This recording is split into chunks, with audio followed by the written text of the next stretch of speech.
What's up, guys? You are listening to the Ones to Watch podcast. I am E.P the Radio Menace. Welcome back. Today, I have a great interview for you guys with a great friend, an amazing guy, and an awesome musician, T. Lee from Babybrutha. Yes, he's got a new project getting ready to drop and some shows coming up this fall. I can't wait. You know what you got to do. Please like and subscribe, and if you will, please share this video with your friends. It helps me out, it helps the artists out, and it helps me build this channel. Also, the Ones to Watch podcast is brought to you by Blackdot Radio. Log on to Blackdot Radio for 24 hours a day, 7 days a week, alternative music in color. Blackdot Radio is brought to you by Odyssey, the Odyssey app. Download the Odyssey app today and listen to Blackdot Radio 24 hours a day. We got news, podcasts, and a whole lot more. Odyssey, it's all here. All right, you guys, without further ado, here it is. It's the Ones to Watch podcast with T. Lee from Babybrutha. Y'all check it out.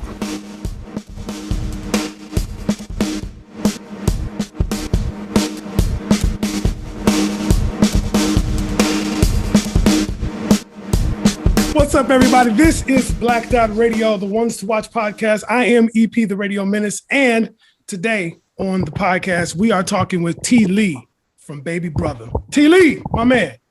What up, Ed? What up, Blackdot? What's going on, man? Now, what is this you got? That's the light you bought?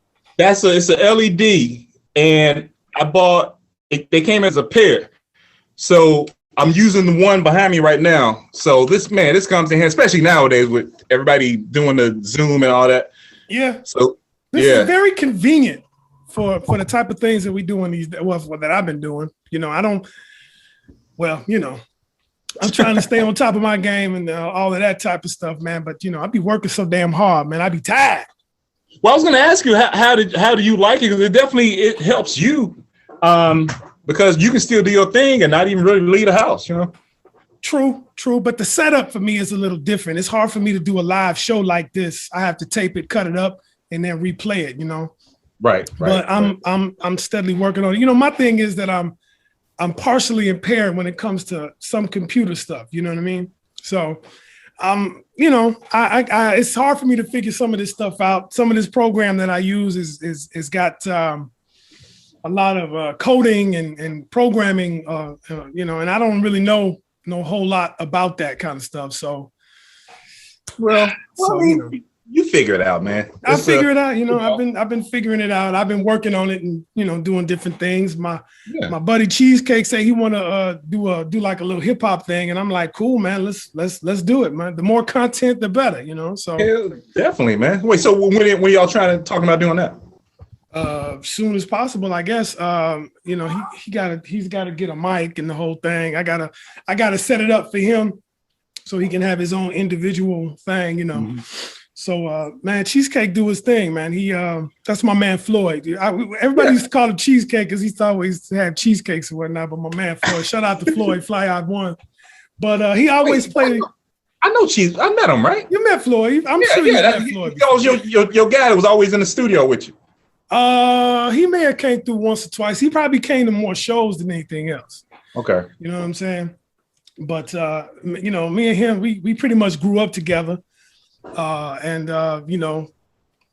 used to go to shows and all that kind of stuff, and we got hip to a lot of local music and stuff back in the day.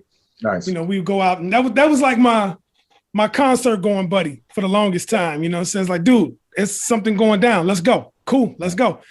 So we'd run, we go do it.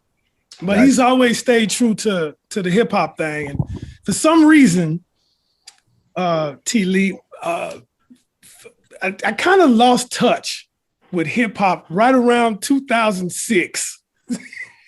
I can mark the year. That's going back a bit. It is going back a bit, but it was somewhere around there where I was just like, I don't know. I'm gone. I'm not like I'm gone. It's just like, I don't know. I can relate, man. I can relate. I mean, I try because I'm like, I don't want to be that dude, because my older brother, he's full in. Oh, they don't make music like they used to. I'm like, they don't. And look, man, music it's gonna always be for young people. It's gonna change. It's gonna evolve, and we get older and we age out. But we can still find something, Yeah. But I feel you, though. I feel you. And that's kind of where I am with the whole of hip hop, or I guess it's always been a divide. There's always been hip hop and rap music. Yeah. There's always been black folks and ninjas. So you know what I'm saying? So there's always that divide. And for the longest time, it's like you can ride with both. You can, I can make it work. Yeah. But somewhere around there, it just didn't hold my attention anymore. But that's just not with hip hop either. A lot of other things that's true. They just don't hold my attention. I would told Cheesecake, I'm like, things just don't resonate with you the same way as they used to. Yeah. Like you said, when you're younger, you hear something, you hear that hot song, and it holds on to you and it never lets go. Yeah. And I don't know, like over the last 20 years, I mean, certain things, but overall, in general, things that's been way old are the ones that have still latched into me, I hear you. I think that must be something as we get older, man, because I'm the same way. I mean, I try to find, sometimes I'll make it a point to try to find some new hip hop or something. So I'm like, okay, I'm not being that dude, but okay, let me see. Or if like my kid or somebody tell me about something. But to your point, right, we also like I'm just going back listening to folks that it's like the Jackson 5. Like I'm always everybody, if you black, you grew up liking the Jackson 5. Oh yeah. But I've got a couple of the albums that I bought from the used record shops and whatnot. So I'm like, well, let me go back and just dig into each one of these individual albums. And then you find like these gems and whatnot. Some of the legacy guys, and like, well, man, I never listened to like a it's a couple of Ohio Players. Yep. I didn't listen to the entire album. So yeah, I feel you on that. And that brings me to something that I plan on doing in the future, and I'm calling it the revisit. It's exactly what you're talking about. Is you go back to an album or something that you didn't really give that much of a play. You may have played the hits, right? But then you go back and you kind of do a deep dive on it. Nice. So like I was riding my bike one day or whatever, and I came home and I had runner's high. You know how you have a runner's high? I had a runner's high.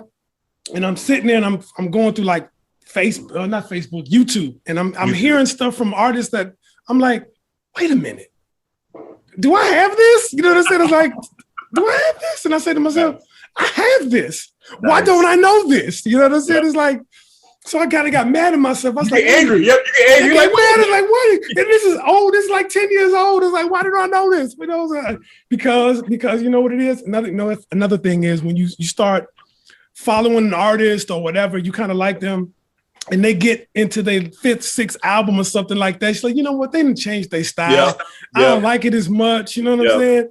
And then 10 years later, you hear something from this album, their 6th or 5th album. You like, that's hot as hell. Yeah. What is that? What is that from? Wait, I have that and I haven't listened to it.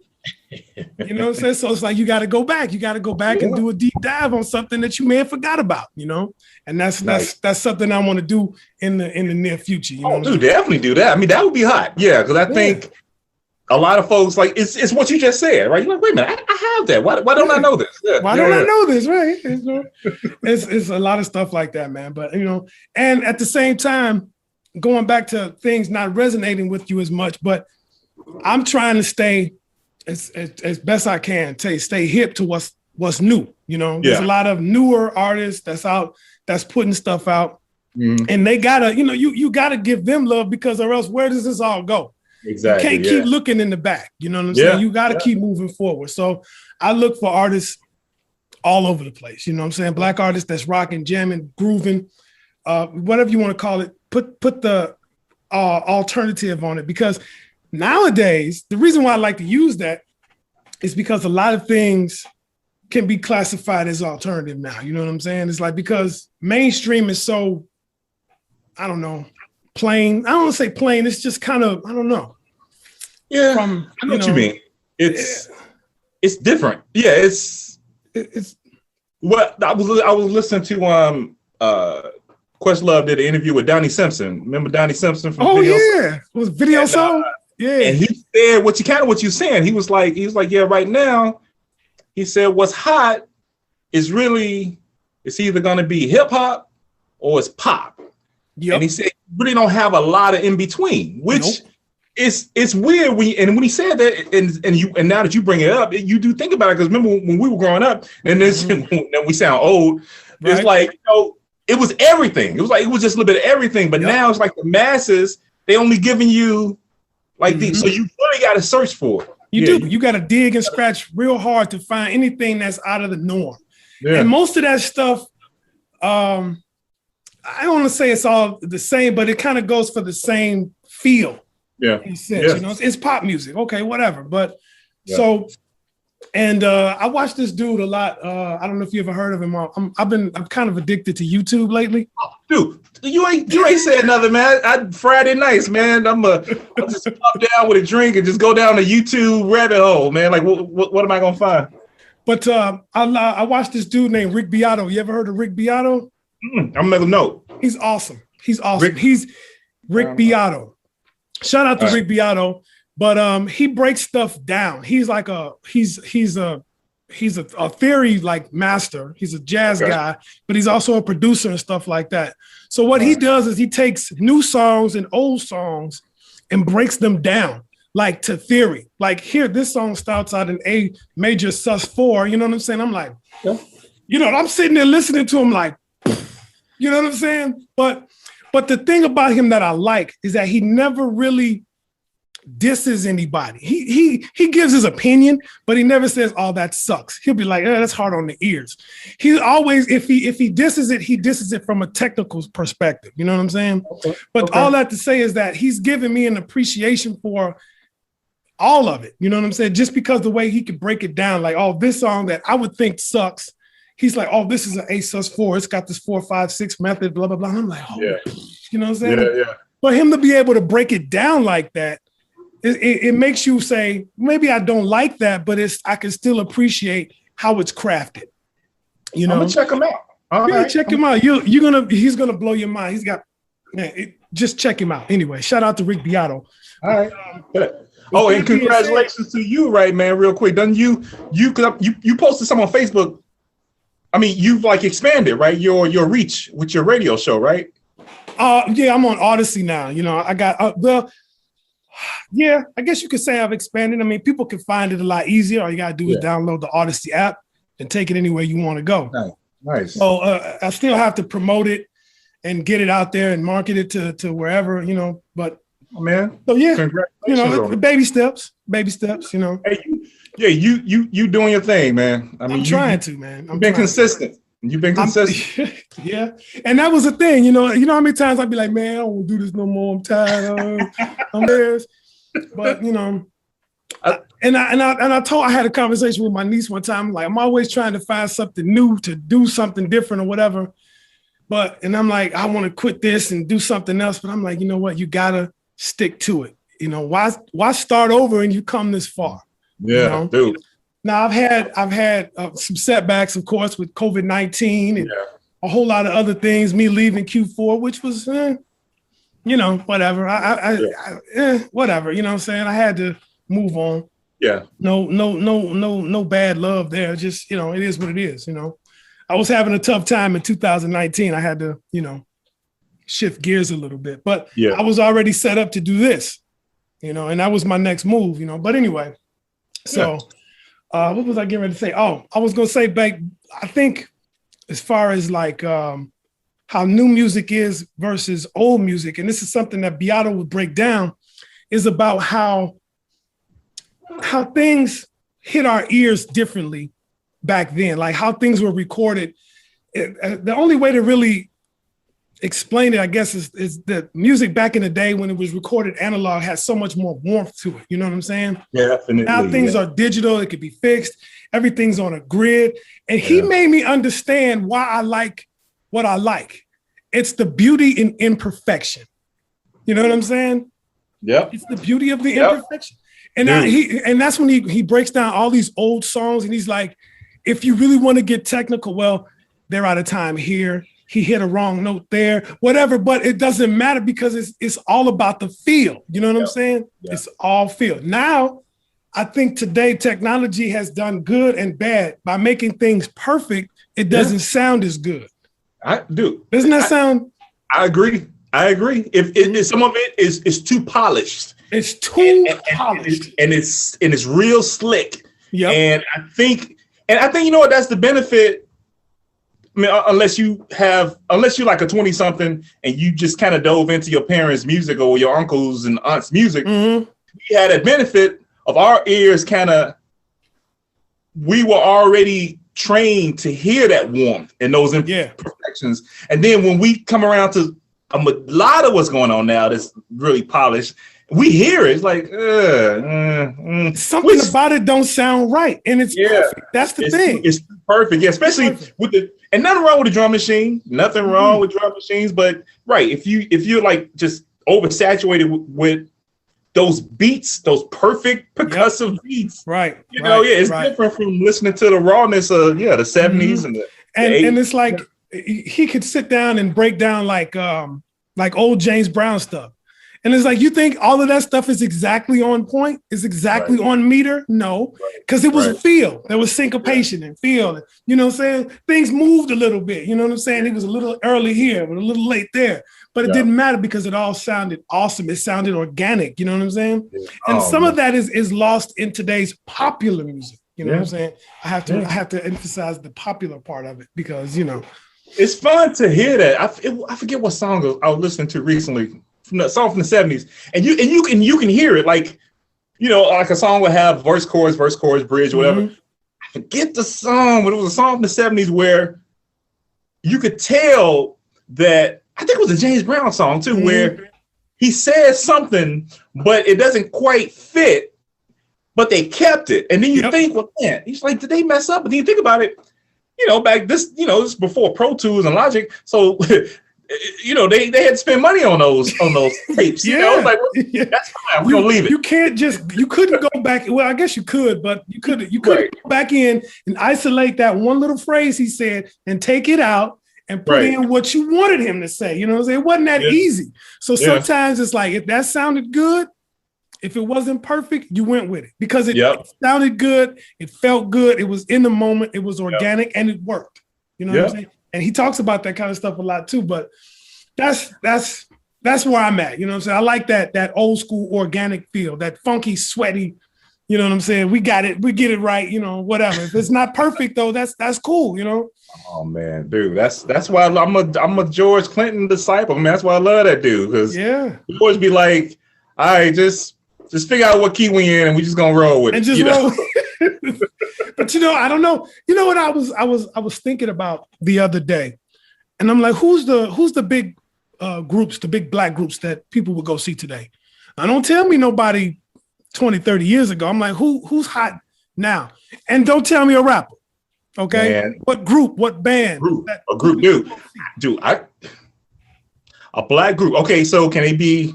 They can't be jazz, I guess. Okay, I'll give you that because the pool is so shallow. I'll give you jazz. Who you want to say? The only band I can think of. I mean, they're not all black. I mean, they got a little bit of everybody, but Snarky Puppy. That's the only band I can think of right now. But even they're kind of old. I mean, they've been around for a little bit. So, I can't think of anybody, to be honest with you. That's what I'm saying. I'm like, even if you look at some of like what they're doing with Afro punk and stuff like that, what big bands are they going to pull out this year? Yeah. You know what I'm saying? You're going to say Bad Brains, you're going to say Living Color, TV on the Radio, those kind of groups or something like that. Fishbone. But see, those are bands from 30, almost 40 years ago. You know what I'm saying? Yeah. But there's still the benchmark when it comes to black punk, alternative, whatever, rock music, So I'm like, who over the last 20 years has emerged as the big group? Yeah, that's an awesome question, man. Because I mean, which is sad. Actually, we're trying to search for some names, we just can't automatically go, oh, there's this person. It's a million and one that I can tell you that I can't wait to go see. You know what I'm saying? But they not on a big scale. They still on a smaller scale. Yeah.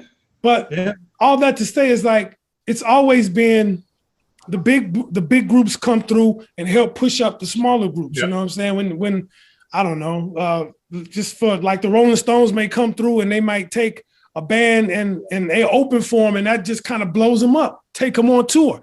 For example, Rick James took Prince on tour, right? You know what I'm saying? And that helped propel Prince in whatever way that you want to say he did, but that helped him. So it's where we at now? I mean, everything that I guess is on a big scale is still on a underground kind of scale. It's like what I call the top of the bottom. You know what I mean? Not to say that people, but you know what I'm saying? It's before you have to be underground before you can break mainstream. So you know what I'm saying? If you consider this to be the bottom and you get real popular on the underground, then you are at the top of the bottom. You're at the top of the bottom. No, that makes sense.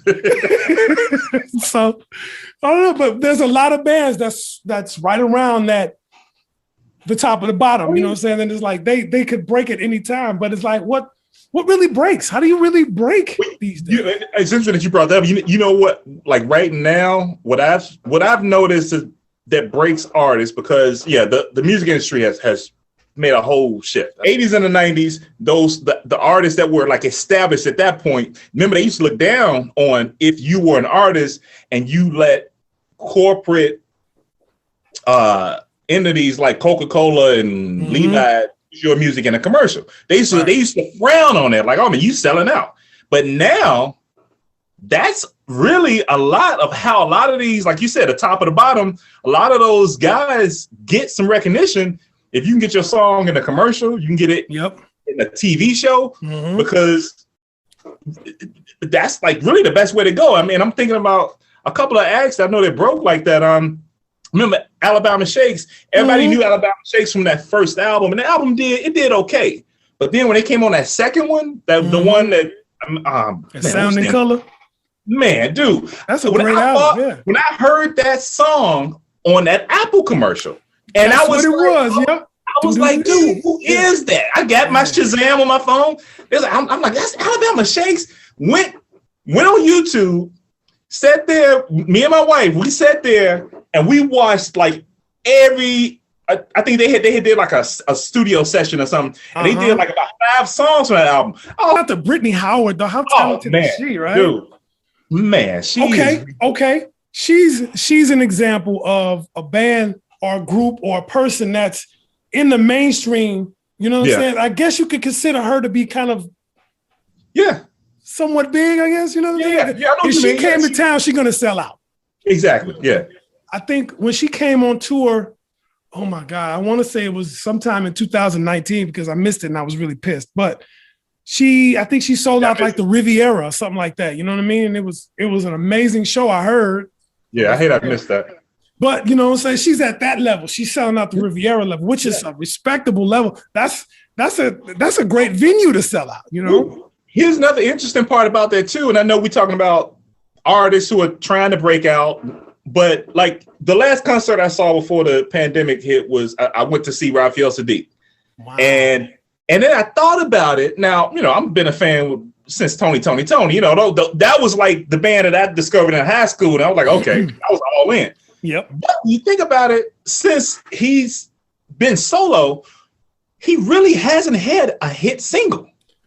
His fan base is folks who they know him, they respect him. He's produced a lot of artists. He's written a lot of songs for other people. But as a solo artist, he's never really had a real hit song. I mean, he hasn't even had a song to break the top 40. But he's got that legacy thing because people respect him. So it's interesting that you say that because, saw him at the Riviera. It was sold out.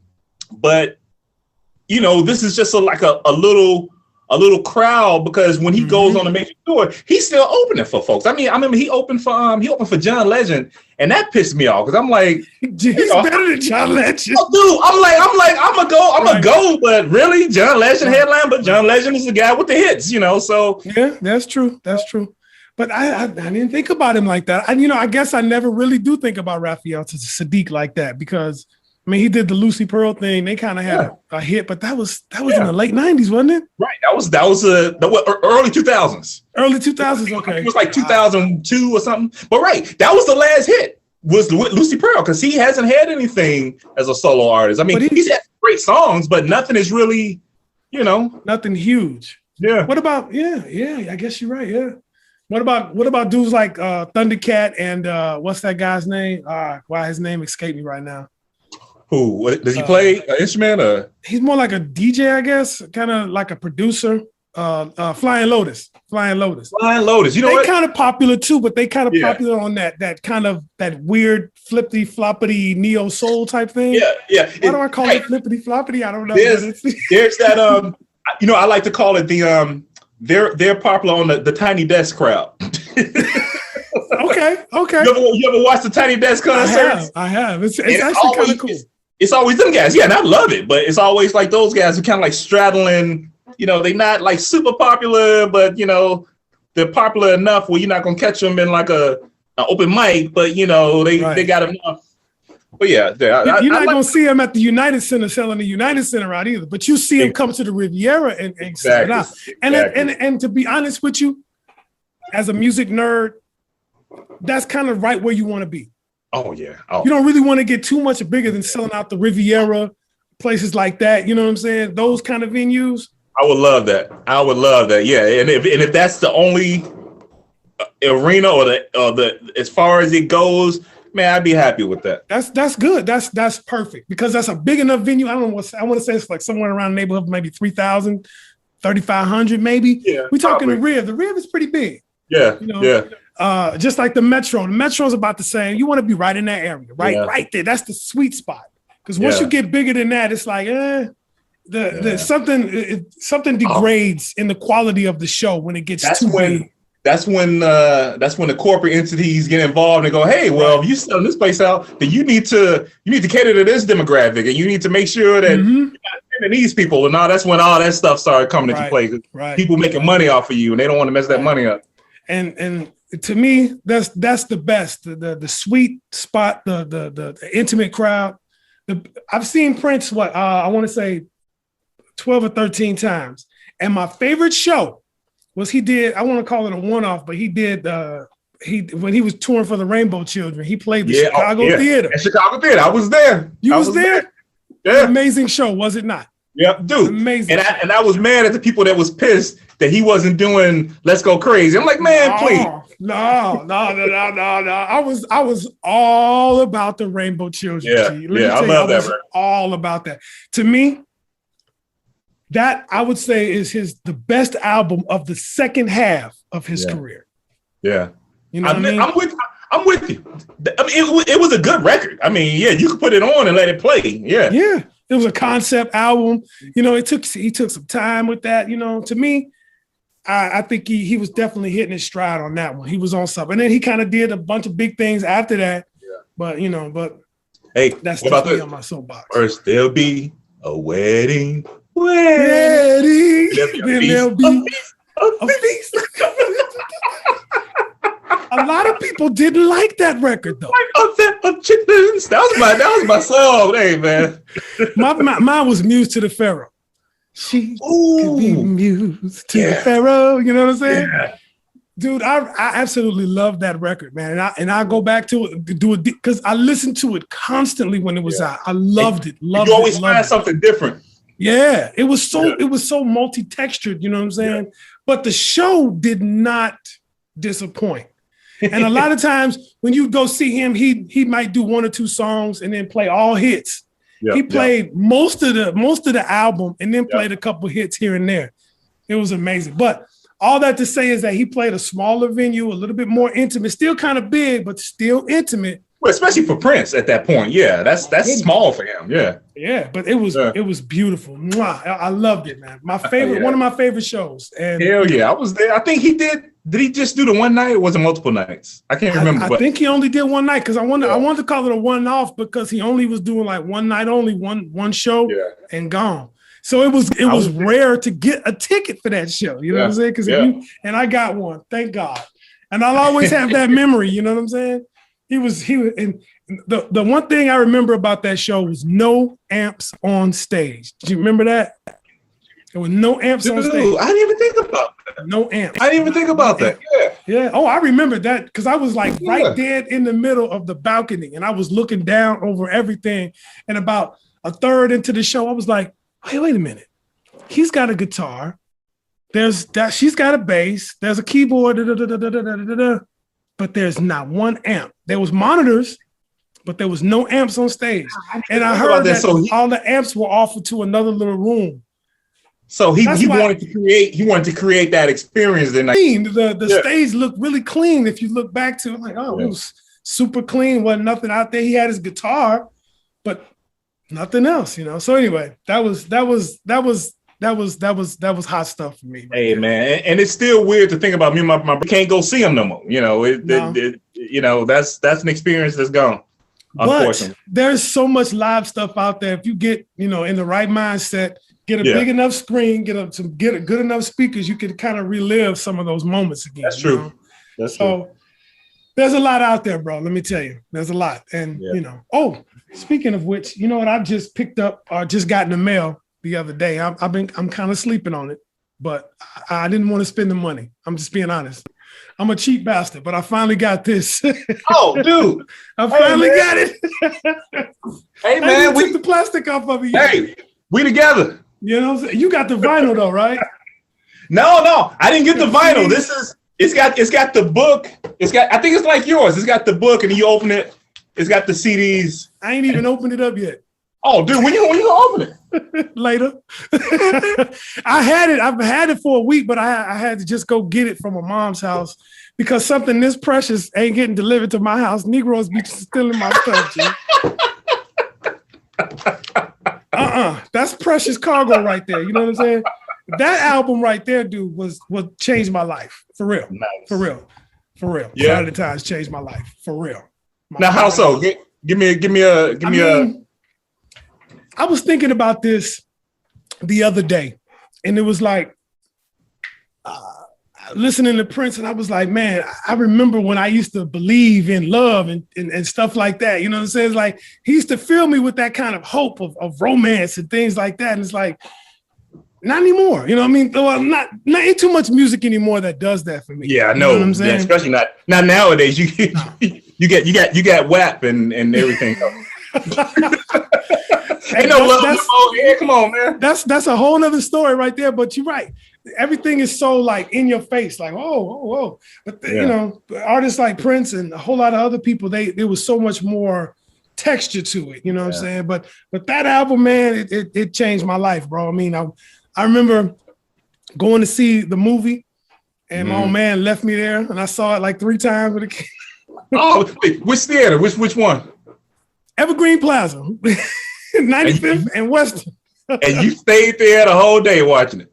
Nice. I watched it at least 3 times, maybe 3.5 before I was like, okay, the old man ain't coming to get me. I guess I gotta take the bus home. So, and then he chastised me a little bit later on for it, but man, that was my album right there, man. That was the thing because I was finally getting to the point where I could buy my own records and stuff like that, and I bought it and it was love, man. I still got the original vinyl, of course, but. Nice. Wait, so the one that you bought, does that have the vinyl? Because I thought I was gonna have the vinyl, but I don't have the vinyl on this one. I didn't want to get the vinyl. I said I'm gonna go ahead and get the CDs. Well, only thing that made me that I don't like about this is that I actually wanted like a Blu-ray quality of the original movie. Yeah. But they put out the DVD of like the show. I think it was the New Year's Eve show, I think, right? Yeah, which is still good. It's still awesome and everything, but nothing hits me like the movie hit me. You know what I'm saying? Yeah. But that's cool. No worries. I ain't tripping. I'm still going to watch it. I'm still have a great time and enjoy it because Miles Davis is on that. Yeah, man. Oh, dude, I'm like you. I opened it because I wanted to flip through the pages of the book because I think Lenny Kravitz wrote like the foreword, I think. For real? But wow, I just got it yesterday. Yeah, I'll do. Yeah, you're gonna love it. I gotta watch the concert too. I'm with you in that. I'm probably saving it for I don't know. I'll probably get to it in a couple of weeks maybe. I still got the back in 2016, 2015. A friend of mine that I worked with gave me that 21 Nights book. They came with a live show. Still haven't watched it. I've looked at all the pictures, read some of the stuff in the book, but I'm waiting for a special occasion. Like, What special occasion? Just go take your ass downstairs and watch it. What you waiting on? I don't know, man. I don't know. I'm thinking about having like a screening or something in the backyard and just we sat back out, drink wine, and watch Prince. You know what I'm saying? There you go. Hey. That'd be awesome, right? You'd be into cool. That. You get a lot of folks come through, man. Let you send me an invitation. Yeah, for sure. Once I get my backyard straight, but we'll, that's for another time. I saw your video where you left your keys or something, and you said you had to go back. Dude, I've been there too. Dude, I got my keys. It's like two sets. Like when I'm working, I got my little work keys because I don't need my house keys, so I just toss them away. So that particular day, I thought to myself, I don't need my work keys. Makes my keys too heavy, so I should just put them away. So I took the keys apart and put one side of them away, and then left. Now, here's the thing. Normally, I gotta go through 3 doors to get out the front. So I can't leave out the house without my keys. Right. But this particular day, I was riding my bike, so I decided to go out the garage. Okay. So I go out the garage and I'm going to the store. I get to the store and I realize, oh shit, I can't lock up my bike. I don't have my keys. Like, damn. But lucky for me that I had my clicker still. And the one of my windows was open, and I could get in my garage. I had a ladder, so it all worked out. And then I went up the street and got a bag of free food from the church. So. Yeah, that's right. That was what you added in the video. You were like, yeah. Because I was going to go to the grocery store to buy some food, and then ended up getting some free food. So it was a good day. It turned out to be a good day. It was a little despair there at first, but then it was like, Hold tight, just relax. Everything will work itself out. There you go. That's how you do. Everything will work itself out. Just relax. So you've been keeping yourself pretty busy during this pandemic. Now, a lot of people have been doing a lot of different things during the pandemic. I mean, certain people got unemployment and then started a whole new career. And I'm like, damn. I mean, I've talked to a few of my friends that have been on unemployment for the last year, and I'm like, damn. How they having more fun and getting more things done? I've been working my ass off every day. You know what I mean? I'm like, what the fuck, man? This is crazy. But I'm like, all right, well, so you've been keeping busy. You got some projects that's getting ready to drop. Keeping busy, man. The pandemic. I'll put it this way. So you know Keith King. Oh drummer. Yeah. About 2 years ago, 2019. Probably 2019, right before the pandemic hit in 2020. So yeah, it was 2019. March 2020. Yep. And I was, I had a new gig that I wasn't happy about, and there was other things going on. You know how life is, and family things, and just not in the right headspace. So long story short, Keith King was like, "Well, hey man," he was like, "Well, do you have some songs that you want to get recorded or whatever?" I was like, "Yeah, I always got something I want to record." He's like, "Well, let's just lay let's lay the drum. I'll lay the drums down. You play the bass, and let's just knock it out." Because I had yet to really have Keith on any of the projects. Okay. I played drums on 2 songs on one of the projects, and then I was still, how you trying to find your sound. So I was like, "All right, cool. Let's do it." So long story short, dude, every Saturday, Keith came through. Like right now, I'm sitting in the attic, and this is like this is Babybrutha Studios. I try to call it. And I took there was a closet that my wife was trying to take over and put her clothes in. I was like, "No, that's mine. You that's the booth. You got everything else. That's mine." So I put the drum kits in the closet. Okay. And Keith King came over, man, and even on the weekends where I don't want to be bothered, he was like, "Dude, I'm coming through." I'm like, "Yeah, I ain't in the mood, man. I'm coming through." So he came through, and him on the drums, me on bass, and we knocked out all the songs. And the pandemic was the perfect time for me to start mixing and doing. You kind of get some introspection going, because I was really feeling good about the music that we had recorded. And 2 of the songs I sent you, the America song and then the song with Lauren singing the jazzy one, those were the ones that we recorded. But I was like, okay, that's gonna be the new stuff. That's the sound I've been looking for all this time. So the video that we just released, Boy Who Cried Wolf, that song was just I wanted to put a collection together to say, okay, these are the songs that I really like from the stuff I've done before that I think sound cool. And this will just kind of put a cap on, okay, what was T. Lee or Babybrutha? And then we'll usher in October when we do November's when we're doing the show with Room 11 and Moses Gunn, but October's when we're going to release the new stuff. And that's going to be the new sound. So yeah, it's the pandemic just kind of, gave me time to just think about all that stuff, Right on, man. Right on. I'm looking forward to that show. I mean, it seemed like so long, so far away. November, it'll be cold, and but yeah, I'm looking forward to that, man. I mean, is that what they doing? They kind of pushing shows out to the fall. Well, they're not messing with the summer too much. No, I mean, if you can get, it's still kind of. I'm like Alex in the band. He had some venue in Des Plaines about a couple months ago. They was looking. It was like, hey, if you guys want to do something, and he presented it. And at that time, it's still people didn't feel as confident as they do now about the pandemic almost being over. I mean, I got this new variant or whatever.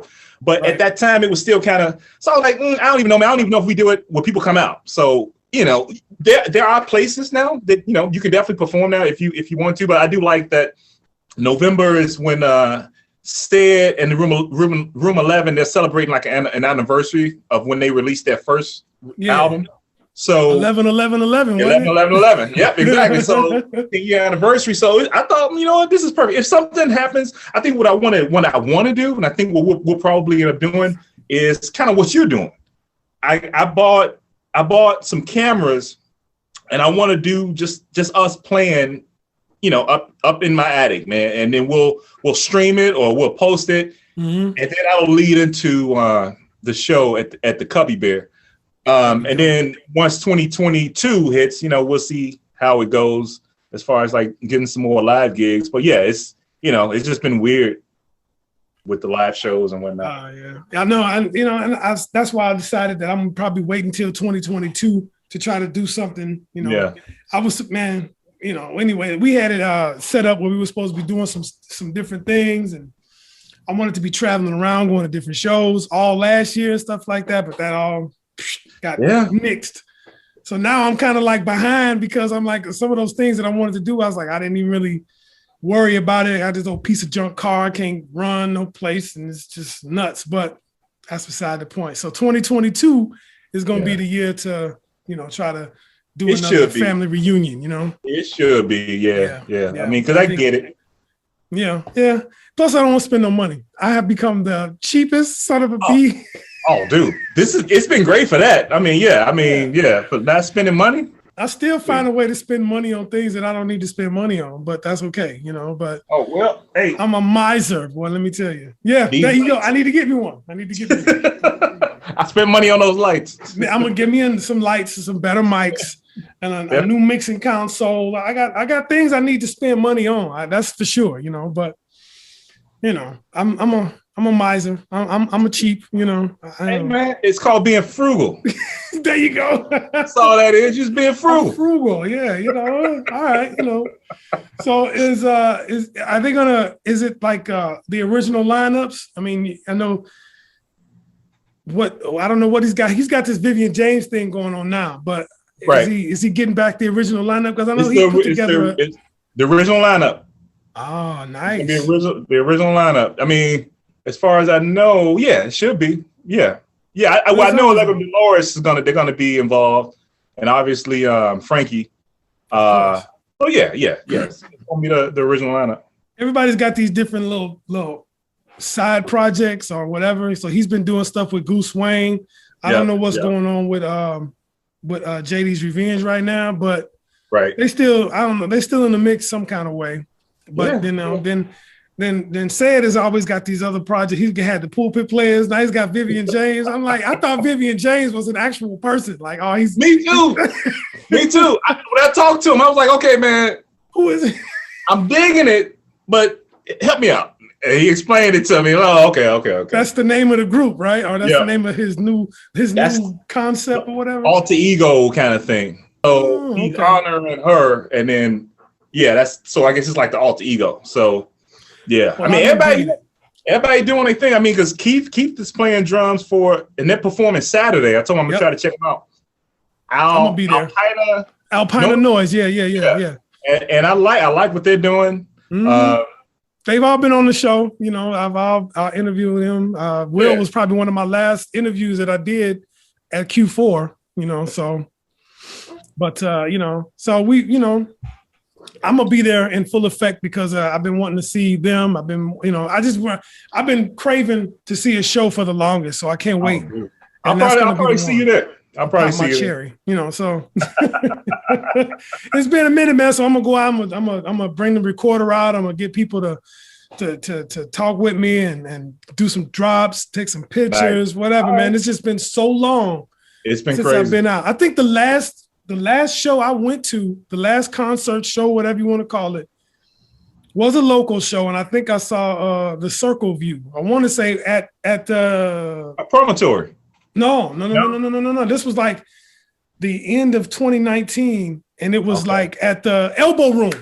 I wasn't at that one. Okay. No, because they were the last one of the last groups to play at the Elbow Room because the Elbow Room is no more.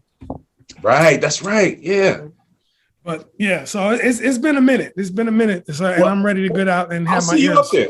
I'm gonna come up there and support.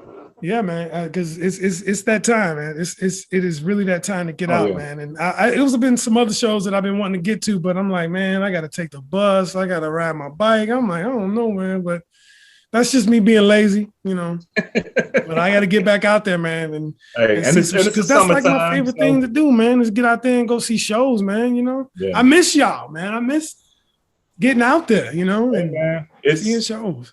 It's you know, as long as you don't get shot, man, you know, you all good. Oh Lord, don't get me started.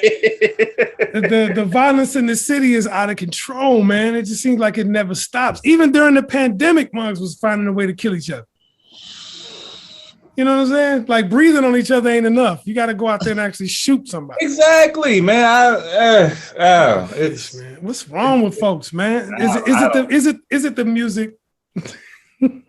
It's easy to say that, but it's easy to say that, and I always go against that. It's just you got some knuckleheads running around, man. You know, I mean, yeah, it's just. I think the pandemic showed a lot, especially with this country and the way this country likes to protest. That I get it. I enjoy the freedoms that we have, but let's be real that there's a lot that's wrong. There's a lot that's flawed and a lot that we need to fix.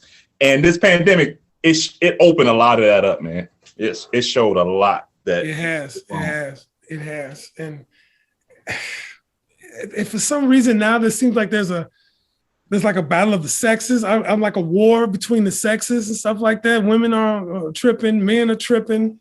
You know, blacks tripping, whites tripping, everybody tripping. Yeah. It's like, everybody's tripping. It's like, what the hell is wrong with everybody? What's up with the love? You know, it's broken, man. I mean, and when you look around the globe, people are just unhappy, man. It's like, yeah, that's true. You know, it's there's a lot of it going on. I mean, I think a lot of folks have. I don't know. I've come to terms or found out what's going on in their life during this pandemic, being locked up. You know what I'm saying? Yeah. For me, unfortunately, and how sad that may sound, it hasn't really changed much for me at all because I'm always by myself. You know, I'm always alone. I ain't had nobody before. I ain't got nobody after. You know what I'm saying? So, you know, there ain't much change, which is still kind of sad in a sense, but it's like, well, it is what it is. You know what I'm saying? well, you good. I guess I'm good. That's why I can be so cheap. I ain't bad you nothing. You know what I'm saying? But you said it right there. Some folks were locked up, couldn't go nowhere, and they're like, why am I with this person? Exactly. And see, a relationship is different when everybody goes to work. We gone for 10, 12 hours a day, and then we come home. Hey, you need that separation. And go to sleep. You need that separation. Yeah, you stuck with somebody for all day, every day for a year. Turn into a prison real quick, you know. Oh man. So I'm glad, you know, everybody who's out there in relationships got a good relationship and they keeping it together. You know? it definitely proved whether or not your relationship was strong or not. So, well, you know, if you're still married after a pandemic, I guess you're still strong. You know, but you got a place to go, your little respite up there in the attic where you could go and do Babybrutha. Oh yeah, I just go and hide, man. I'm like, you know, just leave me alone. There you go. When I come home, I don't be nothing but tired. So I just go sit somewhere and be like, man, I don't want to do this no more, man. I'm tired and body beat up, you know. I wish I could just be doing this stuff full time. I got to figure out a way to do that. You know, that's the dream. But you know what it is though, Ed? It's like, I mean, because that's the ultimate goal. But what you do and what I do, we would do it regardless, you know.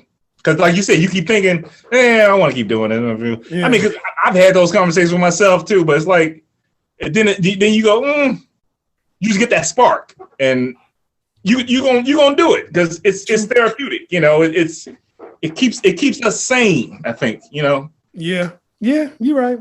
I think my thing is, I was say some of these knuckleheads run around shooting. Maybe if they had something to do, maybe they wouldn't be running around so quick to pull the trigger if they had something to do, man. Something creative, you know, saying a real outlet to put their stuff in. But the thing is that most of their outlets, you know, when it comes to music, is they continue to perpetuate that same crap. Yeah.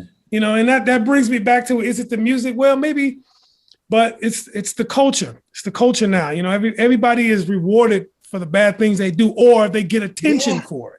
Yeah, which is crazy. Yeah, no, I hear you on that. Yeah, because it does appear that you're rewarded for the craziness and the stuff that you and the consequences don't exist.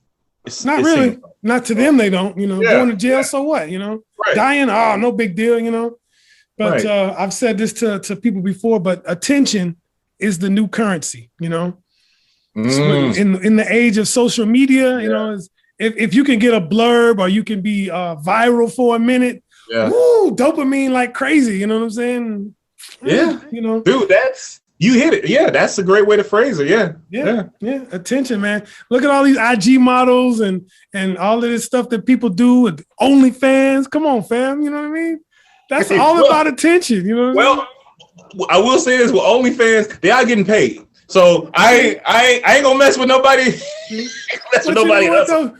But OnlyFans is supposed to be like exclusive content though for like content creators or musicians or whatever. You're supposed to, like, you know, for example, you go on there and do a live stream, people pay you for it. That's what that's supposed to be for.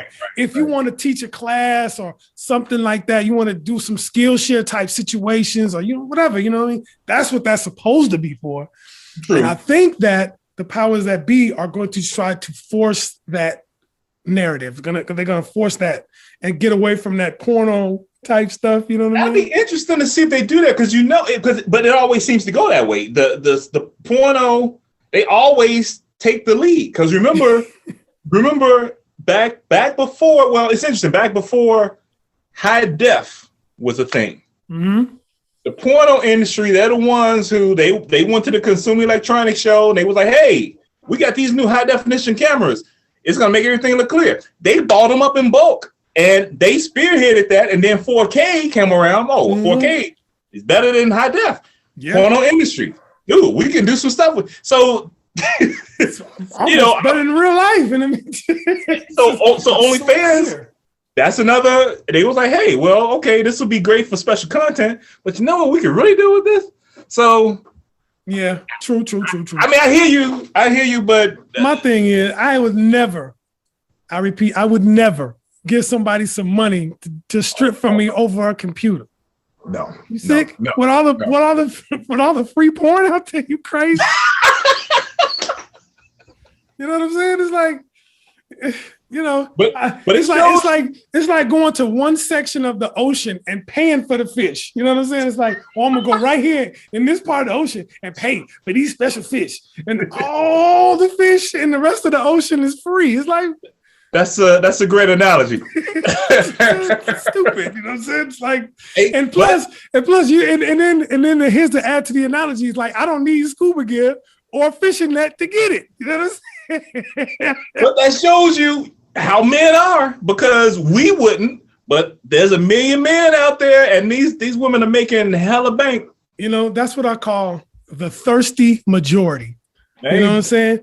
Dudes that are just so dang on thirsty that they will spend money for a girl to just show her panties or whatever on the screen.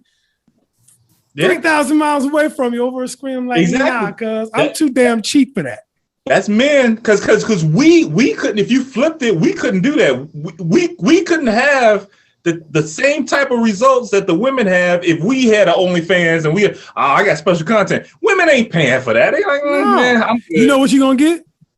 You're gonna get gay guys. Don't even say it. Don't even It is what it is. You know what I'm saying? It's like but that's men. That's men though, right? You know.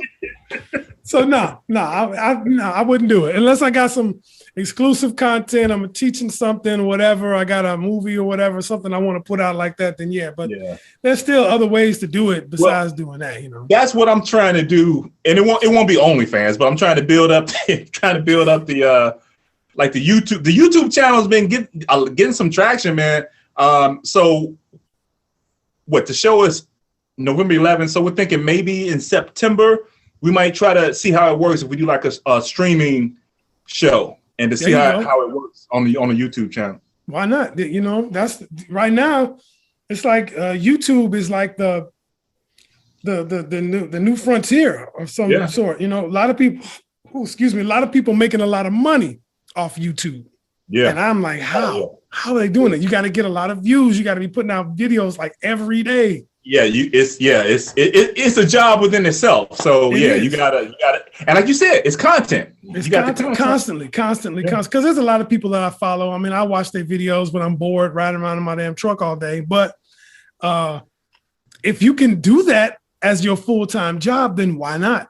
Yeah. A lot of times they ain't be doing nothing but reacting to other people's videos. Some people put out some, you know what I'm saying? That is the craziest thing. The reaction videos. I'm sitting there like, I'm like, really? Yeah. Really? That's like a whole genre now. Reaction videos. Watch my reaction to the first time hearing Purple Rain. I'm like, really? Oh, that's one aspect of reaction videos. Now people react to other people's videos. Like somebody might watch this and react to this, like, this dude does Blackdot radio. He's a hack. I can't stand him. And this guy, Babybrutha, he's really good. Why is he talking to this jackass? You know what I'm saying? There might be that. You know what I'm saying? Yeah. No, you're right. Watch that. That dude, this might get 6 hits, and that guy might get 60,000 hits. You know what I'm saying? Right. Reacting to me. And I'm like, you're right. How does that work? It was like, how can I get in on that? You know, I guess the way you get in is you got to make stuff and keep making it, and keep making it, and keep making it, and keep making. So if I just start, the only thing about YouTube and doing the whole deep dive thing and what I do is that I can't play the music. You know what I'm saying? I can talk about it, but I can't play it. Maybe I can play it in like small 15-second. Exactly. Yeah. But before they catch you. Even then, it might get taken down. So. I'll have to figure it out some kind of way, because that's great content for me to be like, man, remember this old album? I don't know, just picking out an album, just something that's laying on my floor. Remember this? Oh man, I can go into a deep dive on this and blah blah blah. And you know, I never was a Jay-Z fan anyway, but you know, how about this? There you go. That'll be the video. You probably don't remember this. Peach Instrumentals. Never heard of that? Peach Instrumentals. Wait, Pete Rock? Pete Rock, yeah. Yeah. Yeah, that came out in like 2001 or something like that. Just made a whole album of instrumentals. Okay. I think I could go back and do a deep dive on that. You know what I'm saying? You could. You could. What else? I mean, once you find your rhythm, man. I mean,